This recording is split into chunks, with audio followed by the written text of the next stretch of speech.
ไม่เส้นก็ไปน้ำนะ เส้นเดี๋ยวนี้เลิกไปหมดเลยยังแต่ฟ้าโป้แม่ไข่เด้อบักชงนี่เบ่งเอเล่เลยเอ้าคนกูเยยนี่ขึ้นมาโคมอยู่ถึง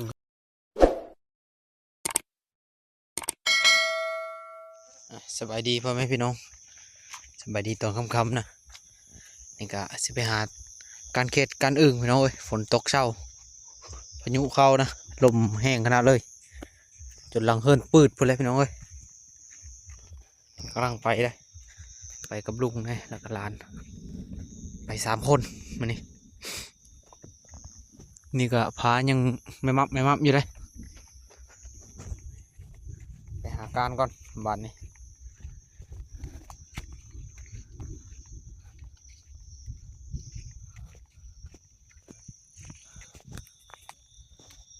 มันเอากล้องถ่ายเอาโทรศัพท์ถ่ายพี่น้องเอ้ยกล้องเบิดแบตนะฮะอวดอยู่เลยมีห้วยบ่ลุงนี่นะครบเลยเห็นบ่น่ะเห็นเคจน่าเอาเคจน่านี่เบิ่งสีสันคือสีตัวใหญ่ได้ตัวนี้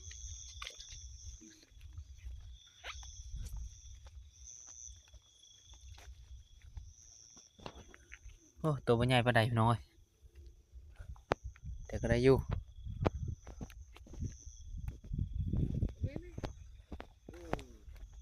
ใช่ตัวใหญ่บ่โอ้ใหญ่เนาะโอ้ไปกบแล้วดูลุงนะฮะได้กบเลยฮั่นนี่ใกล้ๆนี่อ้าวโก้ยห้องอยู่ในคลองมูเลยเป็นแต่น้อยใจก็เด้อไปฮั่นเอฟพร้อมเบิ่งพี่น้องเอ้ยความแห้งนะมาฮอนไม่เส้นนะมันเลิกสังกะสีมาเลยเป็นแผ่นสีกวากเลยมันเห็ดนะ นี่ฮักบ่โอ้ตัวเทงหลังนั้นแหละพี่น้องเอ้ยนี่นี่ไม่เส้นมานำเลยนี่ความแห้งของลมนะพายุเข้านะว้าตัวอันตรายได้อยู่คือบ่ได้เลยเดี๋ยวนี้นะเบิ่งนะลุงเนาะไม่เส้นนี่ เขาลูกเขาโลอยู่ตัวพี่นะเทงอยู่ตัวผู้เทงหลังนี้พี่น้องเอ้ยไปหมดเลยฝ่ายหนึ่งยังแต่ฝ่ายเดียวเนาะอ๋อตัวบ่ยังเลยนะสั่งซอกกะสีไปเบิดเสียหายทางลังเลย ไม่เส้นก็ไปน้ำนะ เส้นเดี๋ยวนี้เลิกไปเบิดเลยยังแต่ฟ้าทางนะยังฟ้าทางนาพี่เบิดเลยว้าวตัวไปต่อเฮาไปหาสำรวจบ้านลื่นไปสำรวจเทงเจ้าของนี่แหละบ่านี้ เทงเจ้าของยังบ่จักว่ามันเป็นอะไรยันกว่าหมู่บ่จักไปบางที่บ่ยังจักด้านเยอะเบิดเลยนี่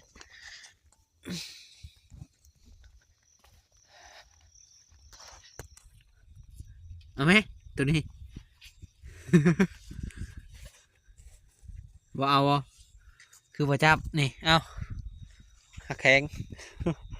ความหู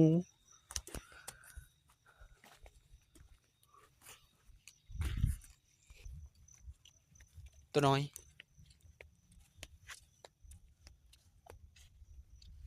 จับ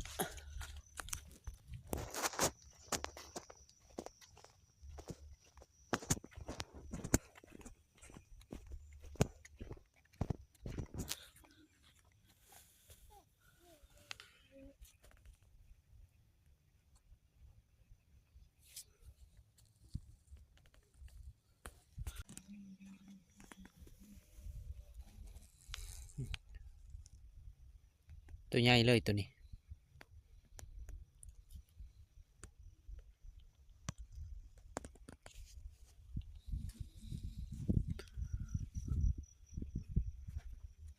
มันมี2ตัวพี่น้องตัวนี้ก็ใหญ่อยู่เลยใหญ่เติมนึงไปเลยตัวนี้ก็นี่ตัวใหญ่อยู่พี่น้องเอ้ยตัวนี้ก็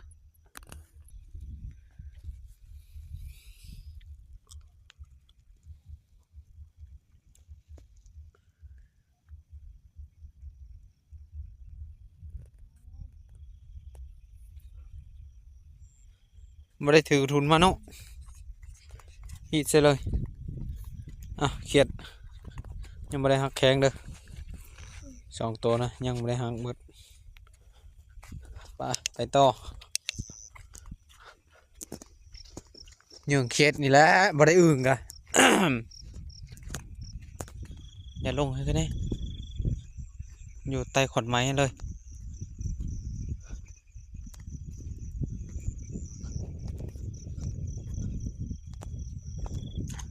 นั่นลงอะไรพอบอกให้ลง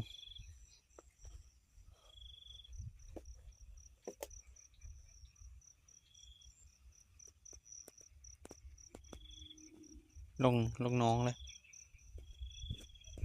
ครบ2ตัวพี่น้องได้อึ่งแล้วตัวนึงอึ่งแดงนั่นไวแท้เฮ้ยพ่นจับปราบ มันออกแล้วบ่มีเนื้อมัดปากมัน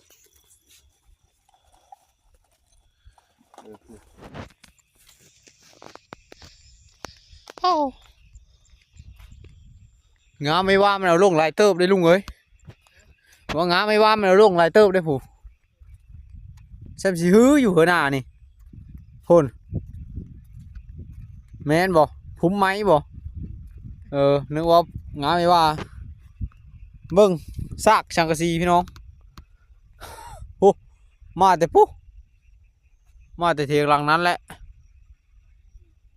เฮ้ยซากสังกะสีไม่เส้นไหมพี่เลยครับ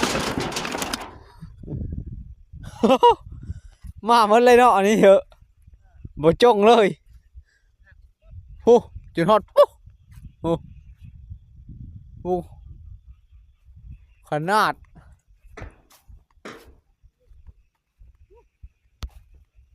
นี่หมดเลยสังกะสี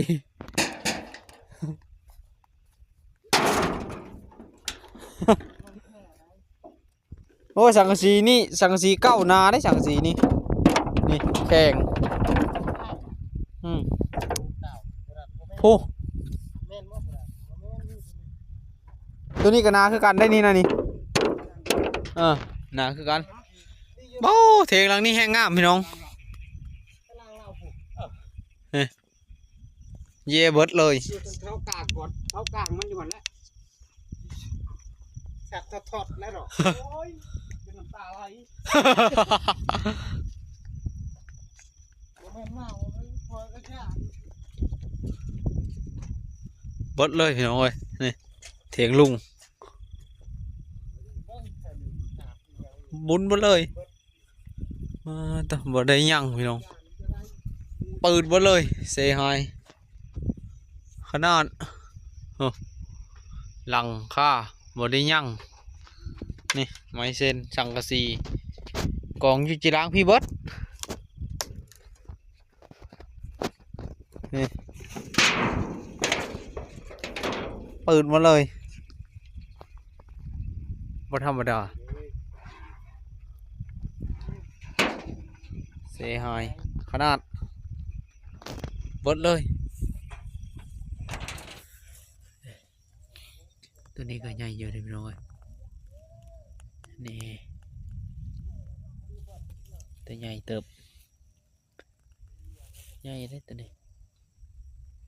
โอ้ใหญ่เติบเลยเต็มจอมับเลย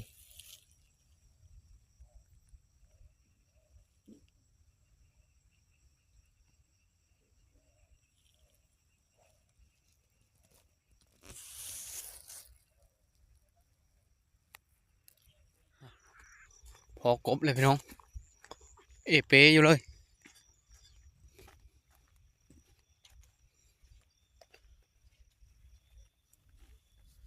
โอ้แม่ไข่เด้อบักชงนี่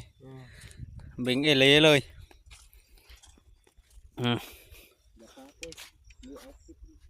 เอาเลยนกอันนี้พัน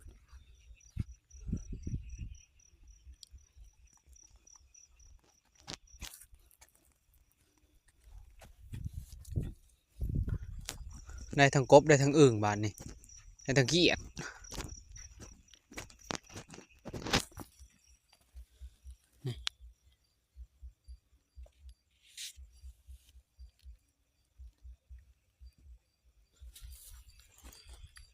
ได้ปะลุง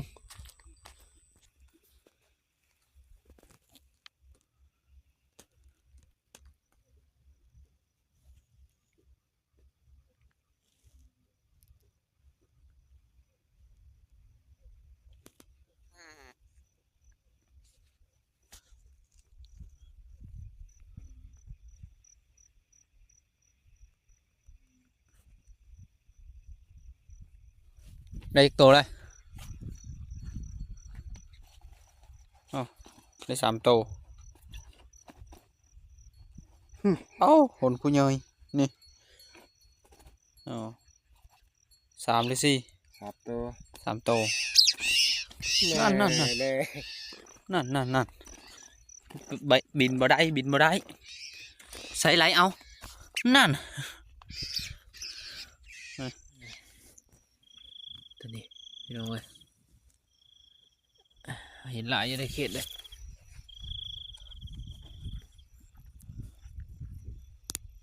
โอ้เชิงนะหองแบบอยู่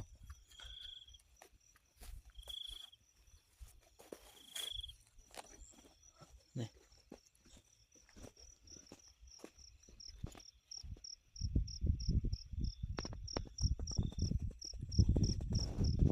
โอ้เถียงหลังนี้เต็งอ้อเยาะเลย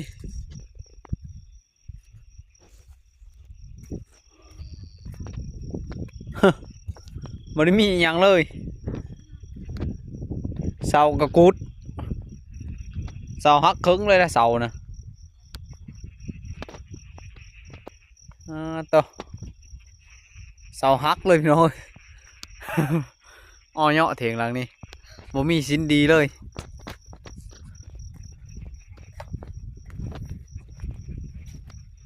มุนหมดเลย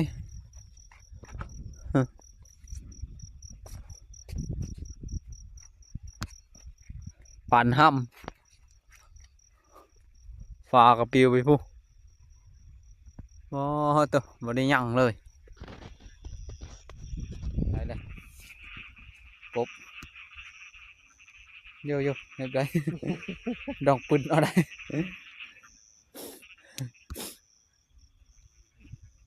แขกขนาดเว้ย จักโตเลยนี่3 ครับตัว ในกบ3 ตัวเลยตัวนี้ใหญ่เนาะอ๋อใหญ่เลยตัวนี้ซ้ำกันเลยตัวคอยใดนี่โอ้อึ่งกันยางทกขึ้นในอึ่ง2 ตัวฮาดปุ๊กอะไรน่ะนำเสียงอึ่งได้พี่น้องเอ้ยเลยปลาหกกระบนได้ยินเสียงอึ่งเชิงใดแล้วไปเชิงนั้น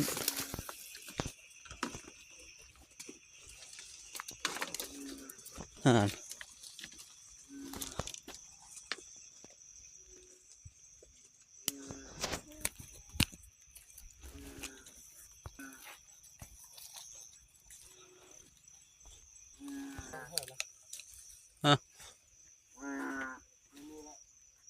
สองตัวแคบมันแน่อย่ามึงขึ้น เดี๋ยวเห็นแล้วนะผม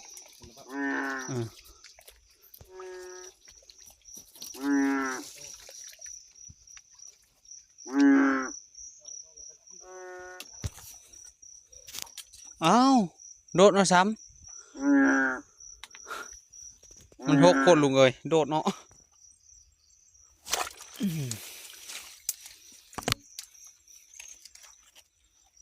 จับก่อนใครแล้วถึงน้ำเหมือนอ้อมคือเขา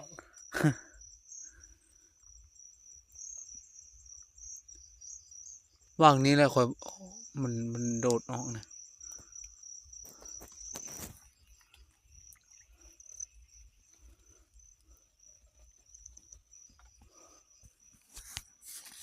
นี่ขึ้นมาคมอยู่ถึงพี่ มันบ่ทันขึ้นนะแต่ว่าโคมอยู่เถิงมันบ่ได้โคมอยู่เถิง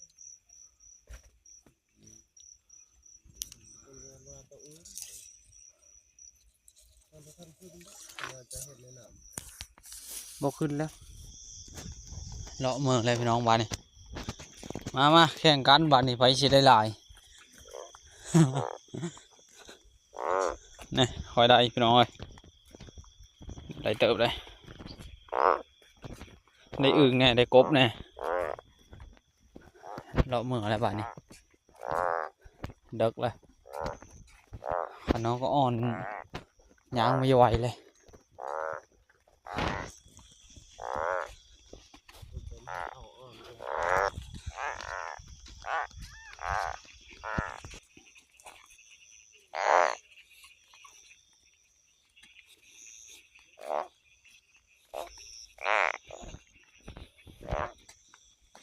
เกิดเลย เจ้านี่ใช่ผาอัด ปลาหม้อก็ได้ ก็มีหน้าพันเ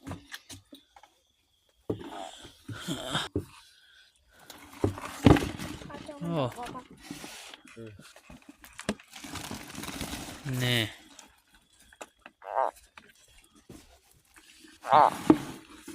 ใส่ละกบตัวใหญ่1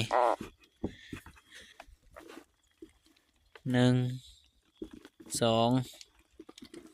3โตวกบเนาะอึ่งได้5 โตว ไปตัวหนึ่ง